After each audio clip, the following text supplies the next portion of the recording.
Welcome to the Officer Promotion Board webinar, streaming from the Air Force Personnel Center in San Antonio, Texas. I'm Major Joel Allen, along with Captain Michael Jew. We're recorders here at the Selection Board Secretariat, also known as the Promotion Boardroom. We also have in attendance Lieutenant Colonel Joshua Hawkins and Captain Victoria Knabb from Officer Promotions. This webinar was developed to provide insight on what happens in the boardroom, including boards with the new developmental categories. We believe if we're transparent, all airmen will be confident that they will compete fairly in the promotion process. In 2019, we executed 142 boards for promotion to the rank of Major through Major General, and boards for promotion to the ranks of Master Sergeant through Chief Master Sergeant. We utilized the services of 94 general officers, 173 colonels, and 96 Chief Master Sergeants as board members, and they evaluated more than 55,000 records over the course of the year.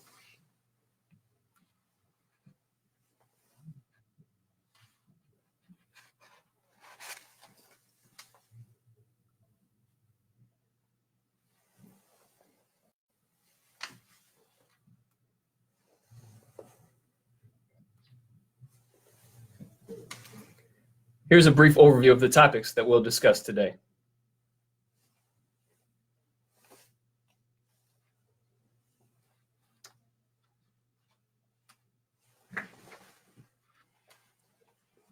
We are a 14-member team comprised of officers, enlisted, and civilians. Our promotion board chief is a colonel, and the chief of operations is a lieutenant colonel. We have two branches run by our very knowledgeable Air Force civilians who combined have over 50 years of boardroom experience. The Board Support Branch handles all operations while the board is in session, while the Special Boards Branch manages all officer special selection boards. We'll discuss special selection boards later on in this briefing.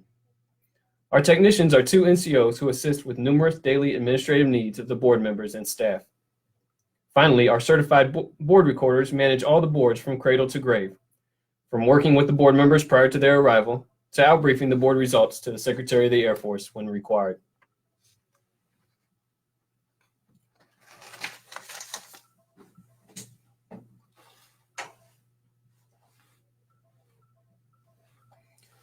Because of the importance and sensitivity of the officer selection process, it is tightly governed by laws, directives, and instructions. This slide reflects just a few of the directives and instructions that guide us through the process.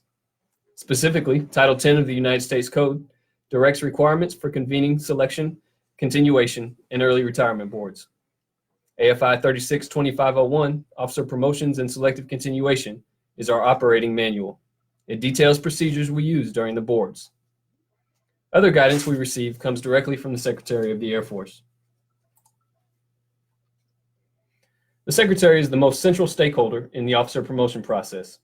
She approves the convening of the boards and personally approves the eligibility criteria and promotion opportunity associated with each board. She also appoints board members and ensures the board membership meets all legal requirements. Further, she furnishes written guidance and instructions to the board in the form of a Memorandum of Instructions, or MOI. It's important to note that only she can address the board once the board begins. Applicable portions of the MOI are read verbatim in the first person by the board president to each board member, and a copy is provided. A generic Memorandum of Instructions, which mirrors the actual board version minus the numerical guidance, can be found on my purse by searching MOI under Active Duty Air Force Officer in the search bar. Finally, the board president, board members, and the entire Secretariat staff report directly to the Secretary of the Air Force during the course of the board. In fact, the board president has direct access to the Secretary should the need arise. This is the officer promotion timeline from announcement to pin-on. I do need to foot stomp a couple items. First, day 150 is the PRF accounting date. The unit to which an officer is assigned as of this date determines the senior rater that's responsible for signing the officer's PRF. Shortly after that date, eligible officers receive their officer pre-selection brief, or OPB. Responsibility for accuracy of the data on the OPB rests with the eligible officer. All eligible officers should review this crucial document and take necessary steps to correct any erroneous or missing data. Next, about 30 days before the board, officers should receive copies of their PRF from their senior rater. Officers should review their PRFs, and if there's any material error or significant info that's missing, request that their senior rater reconsider or redo their PRF. The area we primarily focus on in the selection board secretariat is the area in red, the in-board process. Depending on the developmental category and the rank of the board being convened, it typically lasts between 1 to 3 weeks. A developmental category is a grouping of officers who compete amongst themselves for promotion. In October of 2019, the Air Force reconfigured the existing Line of the Air Force competitive category into 6 targeted categories to allow for more tailored developmental paths for those career fields. Those 6 developmental categories are listed at the top of this slide and will be effective for all regular Air Force promotion boards convening on or after 4 May 2020. As new AFSCs, commonly called Corps flags, are established, such as the recently approved 13 Oscar and 14 Bravo, they'll be assigned to a developmental category by the Secretary of the Air Force prior to the first officer in those Corps flags being eligible for promotion. There were no changes to the existing Judge Advocate General Corps, Chaplain Corps, or the health professions developmental categories. So, who is it that sits on a promotion board?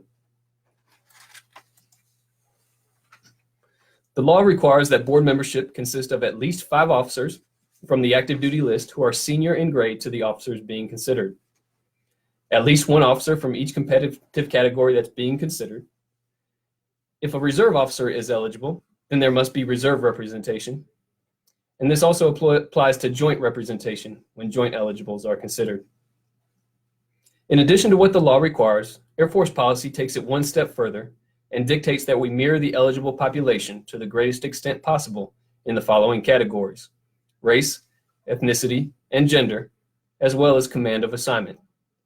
For example, if 20% of the eligibles are female, then 20% of board members, or as close as possible, will be female as well. Additionally, each board consists of members from diverse AFSCs, as we'll discuss on the next slide.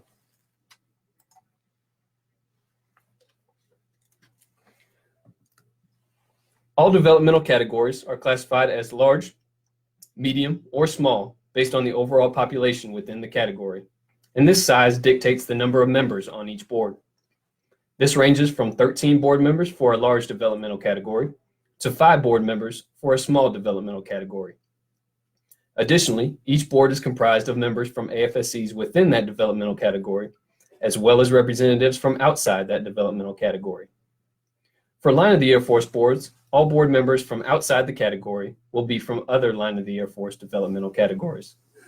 Let's take, for example, a combat support board, which may consist of 4 board members representing combat support AFSCs, plus an air operations officer, a force modernization officer, and a nuclear operations officer. Our Judge Advocate General Corps and Chaplain Corps boards consist of 2 members from that developmental category and 3 Line of the Air Force officers, with one of those Line of the Air Force officers serving as the panel chief. Meanwhile, all health professions boards are comprised of 2 members from the developmental category that's being considered for promotion, 2 officers from other health professions categories, and 1 Line of the Air Force officer serving as the panel chief. Another key component of board member organization is the grade that's required for board members.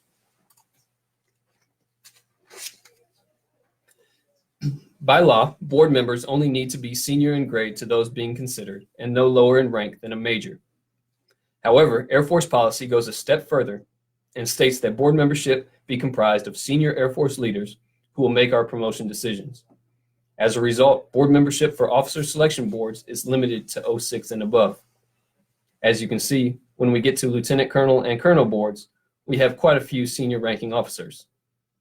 Let's discuss the process that occurs once board members arrive to the boardroom. Since you are unable to enter the boardroom today, we thought we'd bring a picture of the boardroom to you. Our goal is to ensure that we are compliant with all laws, instructions, and regulations, but also to ensure that board members are comfortable and confident when scoring records of our future Air Force leaders. On the first day of the board, the Air Force Personnel Center commander welcomes the board members.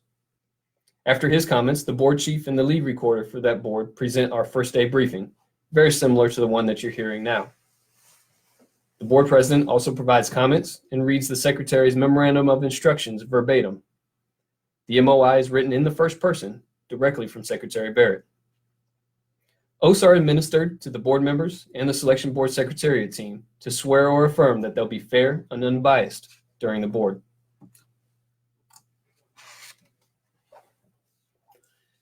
Our next step is to familiarize the board members with the Electronic Board Operations Support System, or EBOSS.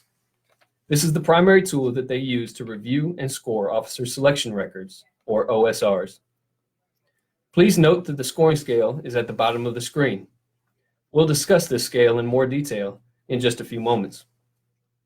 As you can see, we have organized each individual's record into 3 sections, which we call stacks. Let's discuss these 3 stacks. On the left side, the very top document they'll find is the Officer's Promotion Recommendation Form, or PRF. Beginning in September of 2019, the Air Force transitioned from a 9-line PRF to a 2-line PRF and provided senior raters with specific guidance for stratifying officers within the PRF. In the left stack, they'll also find the officer's performance and training reports filed in chronological order with the most recent on top. There may also be an Air Force Form 77 filed in the record. The Form 77 may be filed for one of 4 reasons. First, as a mandatory letter of evaluation for officers through the grade of colonel who occupied a command position while deployed and were appointed on G-Series orders. Second, to document a break in service. Third, to correct administrative error. Or fourth, to document an approved appeal action in place of the original evaluation. In the center, there will be any courts-martial conviction, Article 15, or letter of reprimand documentation that have been filed by the proper authority. Court-martial convictions are permanently filed, whereas the issuing authority must elect to file Articles 15s and letter of reprimand. If an officer was selected for developmental education in residence, but could not attend due to operational commitments during his or her last year of eligibility, a letter reflecting that fact is also filed. Board members will also find board certification paperwork specifically for certain health professions, filed in the center stack if applicable. In the majority of cases, the first thing the board members will see are citations or orders for all approved decorations organized in order of precedence.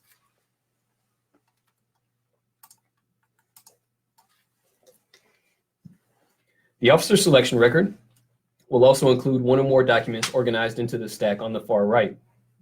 The one document contained in all records is the Officer Selection Brief, or OSB, which is generally the same as the Officer Pre-Selection Brief and the Duty Qualification History Brief. This computer-generated one-page snapshot of an officer's career tracks such information as duty history, decorations, flying hours, and developmental education. Data displayed in the developmental education section of the selection brief will state the level of DE and a status of select or complete when applicable. There are some recent changes that have been approved related to the data that's displayed on the officer selection brief. Specifically, a data field is now included to capture the officer's history of formal instructor and recruiting positions held. Additionally, a section identifying whether the officer is a wounded warrior is now included. The Air Force offers every eligible officer the opportunity to write a letter to the board regarding any matter that he or she feels the board should know about. The letter must be submitted in good faith and contain accurate information to the best of the officer's knowledge and must adhere to the guidance found in AFI 36-2501. Any letters written to the board are located in this far right stack.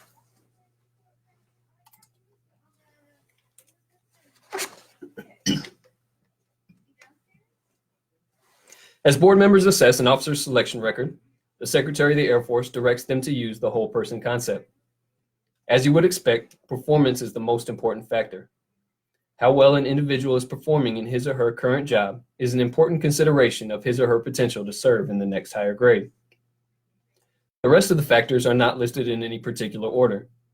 While academic education is generally a factor for consideration under the whole person concept, the Secretary has determined that the possession of an advanced academic degree is not relevant in assessing an officer's promotion potential for promotions below the grade of colonel.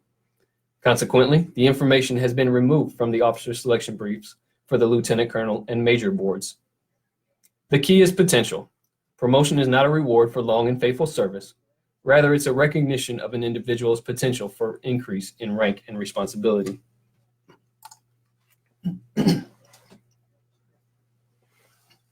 While the Secretary's MOI and the whole person concept provide the framework for board members to score records, they also receive the career development briefs for each of the specialties that they'll be scoring. The purpose of these briefs is to provide them with knowledge of typical career progression milestones and developmental guidance for officers within each functional community.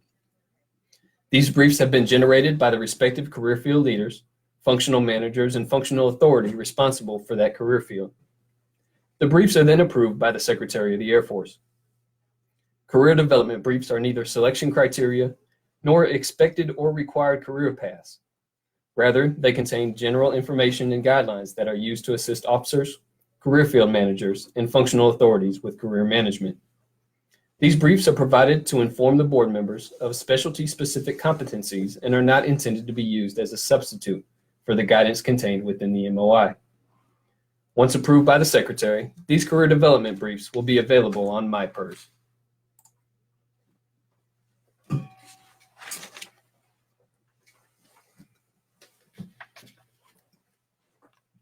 After board members receive this orientation, we facilitate a trial run or training session. This allows board members to see the range of quality in the records and acquaint members with situations they may see during live scoring. The records selected as trial runs are records from a previous board and are not eligible for the current board. These members have been promoted, separated, or retired. Board members score these records by secret ballot without discussion. We ask the board members to take lots of notes because we'll facilitate an open discussion afterwards during the trial run debrief to discuss why they scored the record the way that they did. This crosstalk allows board members to fine-tune their individual scoring standard. The ultimate goal of the trial run exercise is to develop consistency. A record reviewed on the first day should receive the same score if reviewed later in the board process.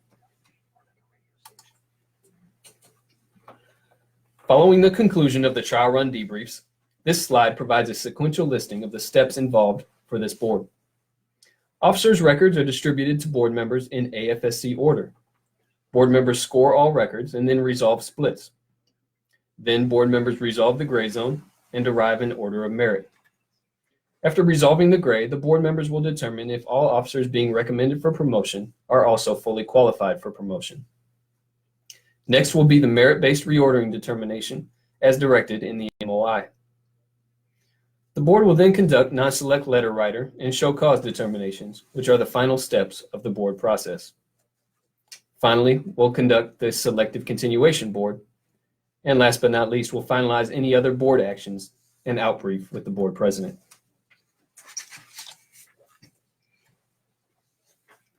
As a part of the board's convening package, the Secretary determines a promotion opportunity. This promotion opportunity is used to calculate how many officers the board can promote. Promotion opportunity is not the percentage of people on a given board that will be promoted. Rather, it's the maximum percentage the board can promote, calculated from only the in the promotion zone or IPZ officers. Let's use a notional example to illustrate this. For this example, we'll use a board with an 85% promotion opportunity. This notional board has 400 total eligible officers, of which 246 are in the promotion zone or IPZ, and 154 are above the promotion zone or APZ. Keep in mind that only IPZ officers generate quota or promotions for a board. To determine the maximum board quota, the number of IPZ eligibles is multiplied by the promotion opportunity. For this example, 246 IPZ eligibles multiplied by 85% equals 210. Since officers from both in and above the zone compete for this quota, of the 400 total officers meeting this board, a maximum of 210 can be promoted.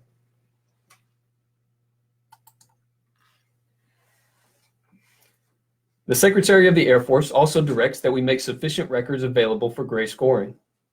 We accomplish this through the adjusted panel quota. Carrying over the example from the previous slide, the Secretary's notionally approved adjusted quota percentage is 97%, which is multiplied by the quota of 210. Therefore, the initial cut line for our notional board will be drawn at the bottom of the score category, closest to 204, without exceeding it. This ensures that at least 3% of the board quota will be available for use in the gray resolution process, which we'll talk about in more detail later. As board members assess each record, they assign a score. The scoring scale ranges from 6 to 10 in half-point increments. A 7.5 represents an average record. After scoring begins, it's almost like a library inside the boardroom, as all scoring is done by secret ballot, independently, with no open discussion. A recorder must be in the room at all times. Recorders are available to answer questions about records. Usually it's to clarify data on an officer selection brief or to track down a discrepancy in the member's record. We stress the importance of board members taking breaks from scoring their records, and we also limit scoring to 0745 to 1700 each day.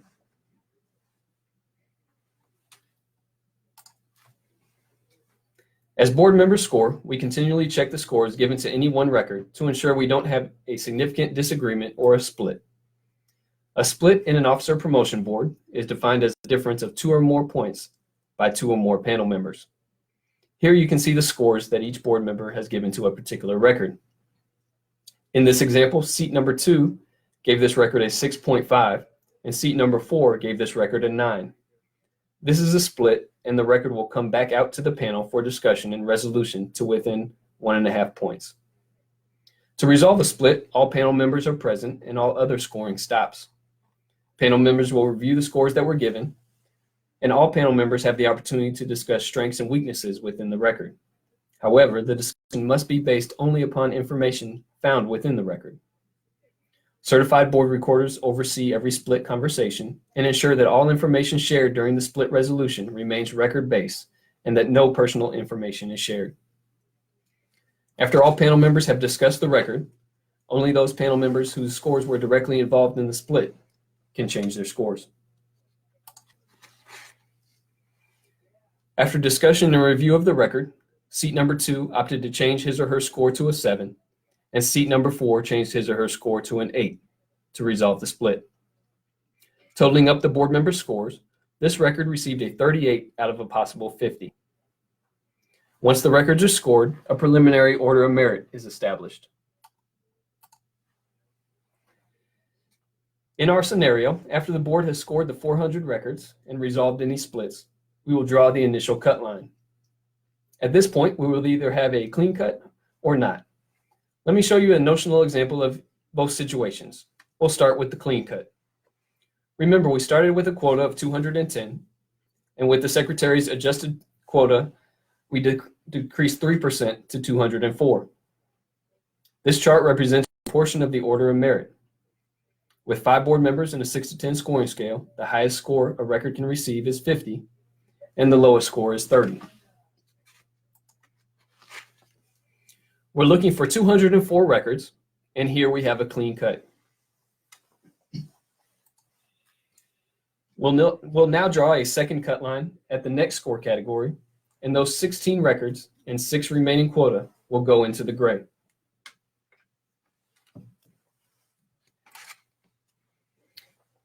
In most cases, however, we don't get the exact number or a clean cut.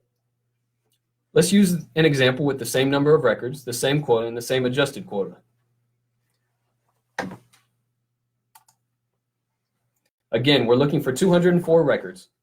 Since this is not a clean cut, we'll draw the initial cut line at 200, the score category above the area that includes the 204th record.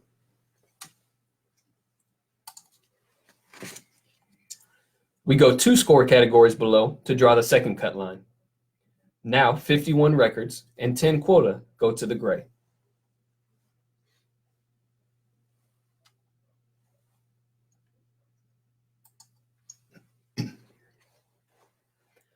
After these cut lines have been established, we complete 2 review processes prior to scoring records in the gray zone. The first of those steps is the Objective Quality Review, or OQR, which contains 2 steps. We look to determine if anyone with these negative factors landed above the second cut line. In other words, as tentative selects, these officers could become selects. If so, we bring these records back out to the panel and afford the members the opportunity to validate their scores. There's no intent to drive a change in scores. Rather, it's designed to ensure that board members are aware of the factors being present within the record.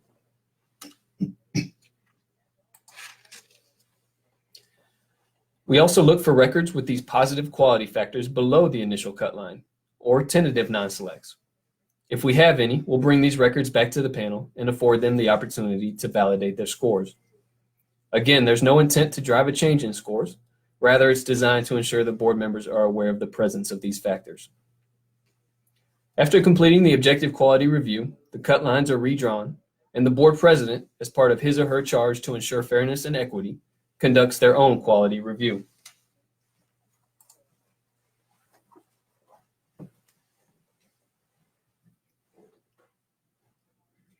The board president reviews all records in the score category just below the second cut line to determine if he or she believes any record there should be scored in the gray zone as well.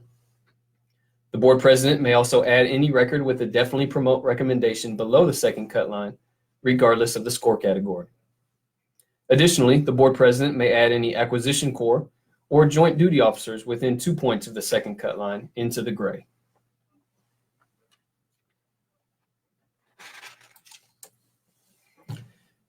In this example, the board president opted in 5 records in addition to the 51 in the natural gray zone.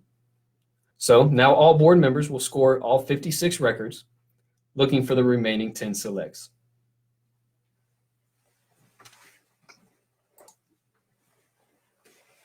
On the first attempt to resolve the gray zone, the board used 9 quota, leaving 1 quota and 5 records tied at the next score category. Again, we'll generate a new ballot for these 5 records, and all board members will score to resolve the final quota. We'll go through this procedure until the gray zone is resolved.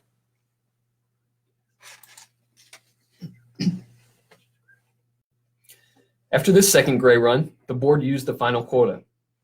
This is where we'll draw the cut line between the selects and the non-selects, and this completes the scoring phase.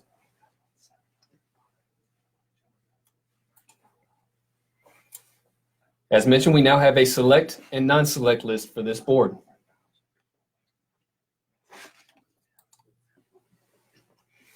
Effective with the calendar year 20 Lieutenant Colonel Line of the Air Force boards, the Air Force is transitioning away from below the promotion zone, or BPZ promotions, and implementing merit-based reordering for promotion to Major, Lieutenant Colonel, and Colonel.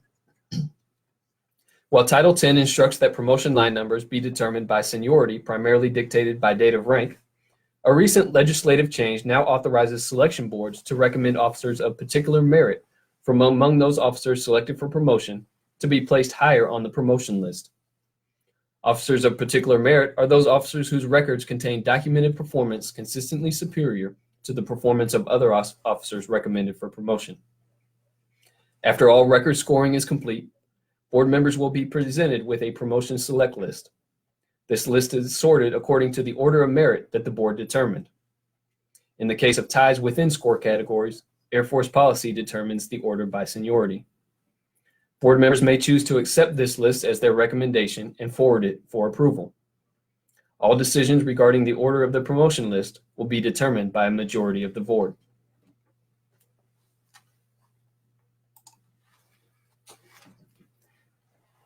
One of the most frequent questions we get from officers in the field is, why does it take so long for the results to be released? The simple answer is that there's an extensive review process from the board secretariat up to the Deputy Secretary of Defense, who's the approval authority.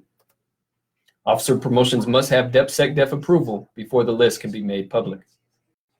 From board convening date to public release can take anywhere from 2 to 3 months. Add another 45 days past public release for Senate confirmation, and you're very close to the point where the previous year's list will be exhausted. For some officers, there are errors in the record or missing material which may have impacted the officer's non-selection. In these cases, the officer has a recourse to request an appeal, and if approved, will meet a special selection board. If granted an appeal, officers will meet the first available SSB. The goal of these boards is to recreate the original board competition by comparing considerees records versus benchmark records. The benchmark records are the records that are pulled from above and below the cut line of the original board. In preparation, records are made to appear as they would have appeared on the original board. Records of the consideree are screened to ensure that there are no documents in the records beyond the original board's adjournment date. So what is this process? From the board scoring, we'll derive an order of merit from which we'll determine the consideree's select or non-select status. It's important to note that there are no quotas for SSBs. The board may promote all, some, or none of the considerees. But to be selected, a consideree must beat all non-selects and tie or beat at least one select. In addition, the board must find that the officer is fully qualified to assume the next higher grade. So how do airmen ensure their records are correct when meeting the board? Log into AFPC Secure and select the PRDA or PRADA link. When this link opens, select the PRADA tab on the left. By clicking on the board link, subfolders will populate with the board ID for previous promotion boards that you were eligible for. By opening the subfolder, you'll see a listing of all the documents that were viewed by the board when it convened. This is referred to as your As Met record. Meanwhile, the Selection Folder tab is referred to as your As Is record. This contains documents that would meet a promotion board if it were to convene today. If you're missing any documentation or need items updated, please work with your local MPF. It's the member's responsibility to ensure that his or her records are accurate prior to meeting a board.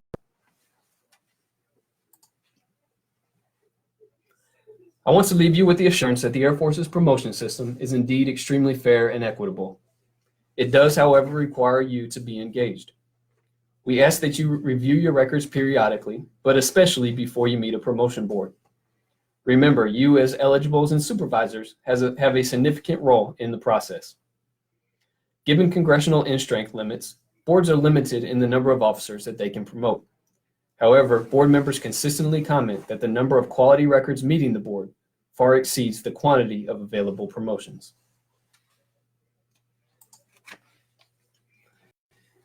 Here's how to contact us. Additionally, we've included a link with answers to frequently asked questions regarding the two-line PRF. It appears we have some time remaining to answer questions, so please take this opportunity to ask them and we'll answer them to the best of our abilities. One administrative note, Colonel Paul Swenson, our chief of the promotion boardroom, will also be in the DCS chat answering questions concurrently. Thank you.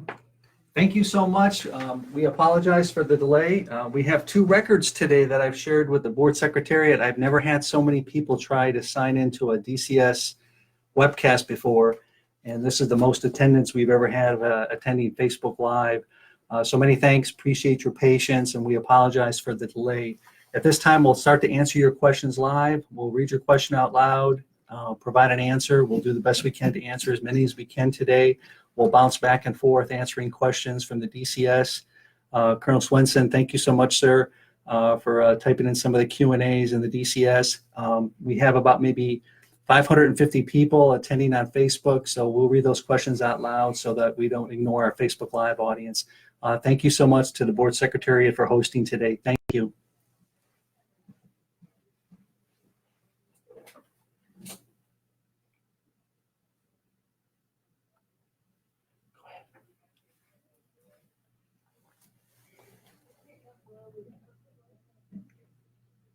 So I'll read off some of the questions that came in from DCS so that those on Facebook Live have the opportunity to hear those questions and responses as well. One of the questions that came in during the briefing was, is residents versus non-residents a factor for scoring developmental education? And the generic MOI provides instructions on DE completion, primarily that it will be completed by the IPZ or in the promotion zone look. Attendance in residence is simply a data point in the record. The Secretary emphasizes that job performance is the most important factor. We've received a number of questions regarding the 5-year window or the alternative promotion authority. It is currently under consideration by senior Air Force leadership and will not be implemented until Air Force policy is developed and published.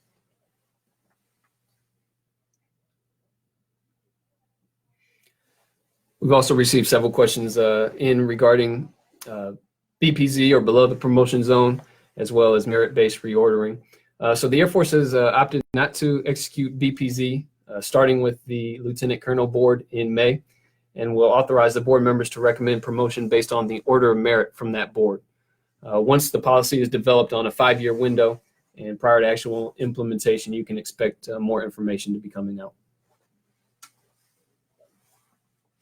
We also had a question come in about how the cut lines would be implemented since we're moving from a single line of the Air Force competitive category to 6 separate developmental categories. And each of those 6 developmental categories is, in essence, its own board. And so the cut lines will be worked independently within the developmental category. Those 6 developmental categories will not be competing against one another for promotion. They'll essentially be competing just within the developmental category for that available quota. We've also received a number of questions regarding the new officer selection briefs, as well as specifically the OI and RSD section.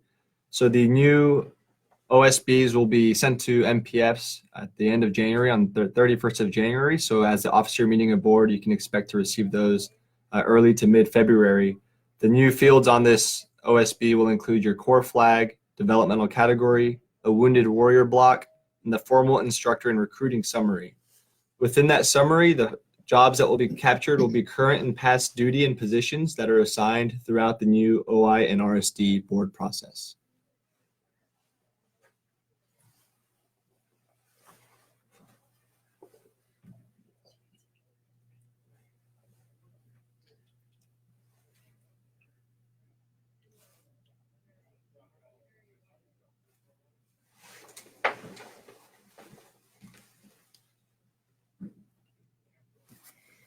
One question that came in on DCS is about an OPR that closes out shortly before the promotion board.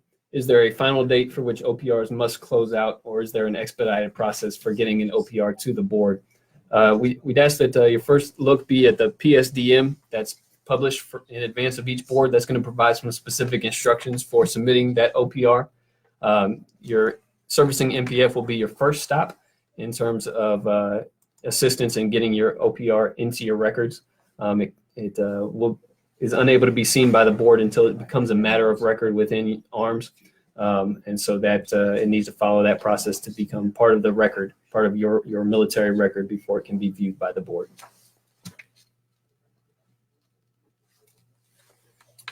We received some questions regarding the new career field briefs and MOIs. Those are expected to be published onto MyPERS in February.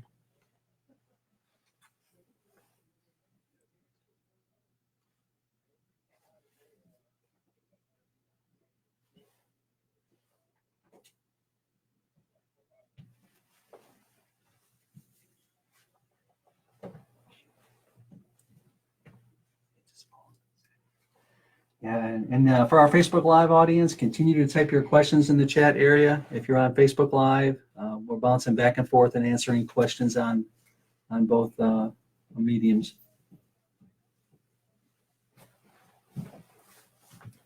We received a question on Facebook Live regarding how the implementation of developmental categories will impact the non-line officers, such as our health professionals. As you're aware, those developmental categories have been in existence for some time, so no changes to those developmental categories will be impacted. We had another question come in through DCS. Do you anticipate any changes to the DE schedule in response to the change in promotion look window? And at this time, we do not anticipate any changes to the DE schedule.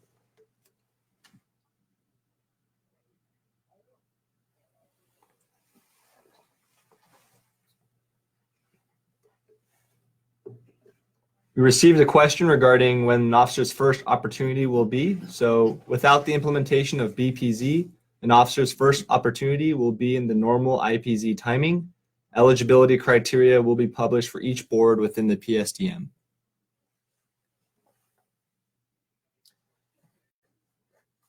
We had a question come in that states, does the general officer boards have BPZ opportunities, or is there BPZ for general officer boards?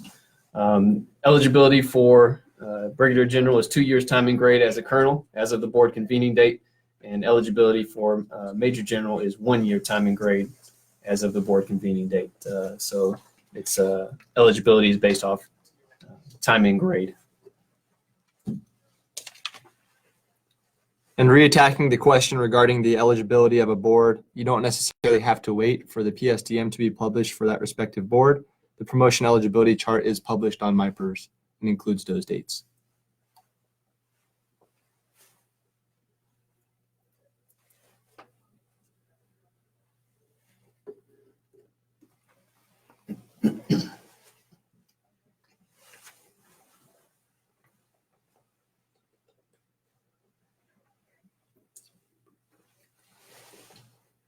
So our latest question on the Facebook Live is regarding when board results will be released. Of course, this varies from board to board, but typically it takes about 3 to 4 months from the board adjournment, when the board ends, for the results to be published.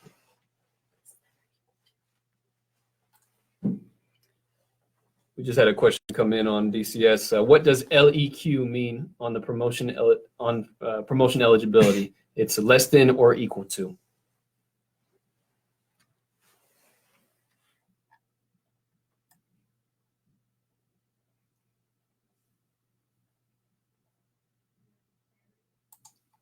We also had a question come in that asked, will the promotion quota be the same for all developmental categories across one promotion board?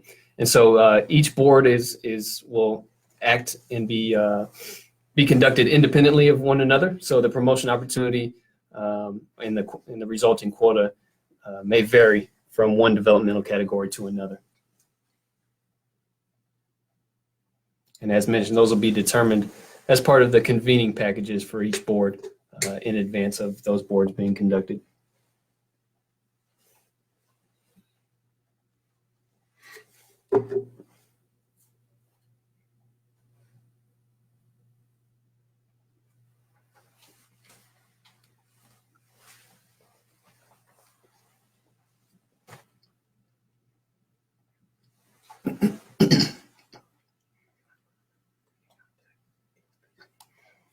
We had a question come in that asked about those that are in their third or fourth year above the zone. Will they be considered for 2020 boards? And the answer is yes. Officers continue to be eligible and meet boards even once they're above the zone. And so they'll continue to meet the board each year and be considered for promotion.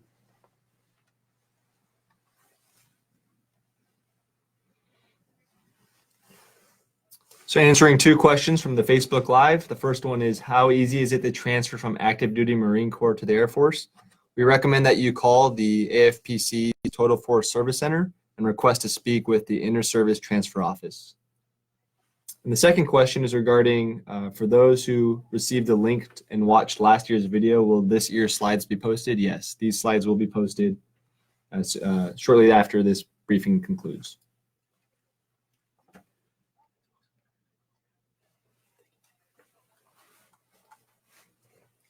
Major Allen spoke on that your selection record is available for viewing in Prada. However, you could also go to the My Doc section of MyVector, as mentioned by a member on Facebook Live. So both are viable options.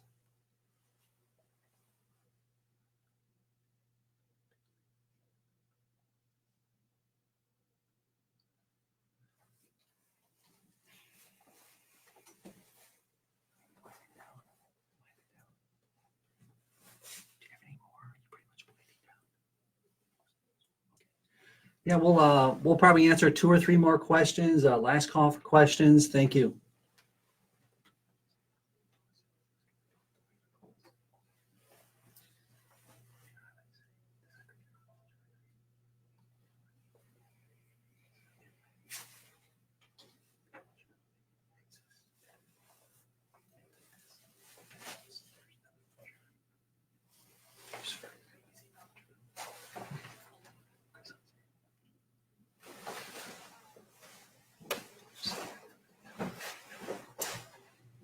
We received a question on Facebook Live regarding BPZ for colonel boards in addition to lieutenant colonel boards.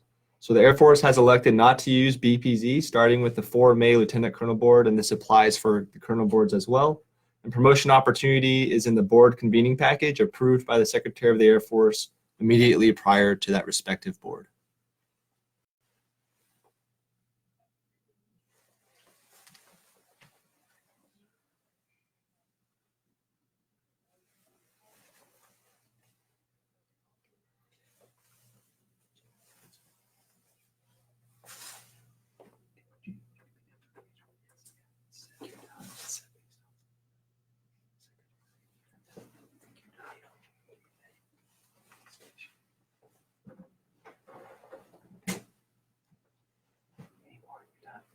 Many thanks for joining us. I'd like to thank the Board Secretariat for hosting today. My apologies again for the late start. All of you broke the internet today. Very popular webcast. We appreciate them hosting. Thank you so much for joining us. Have a great day.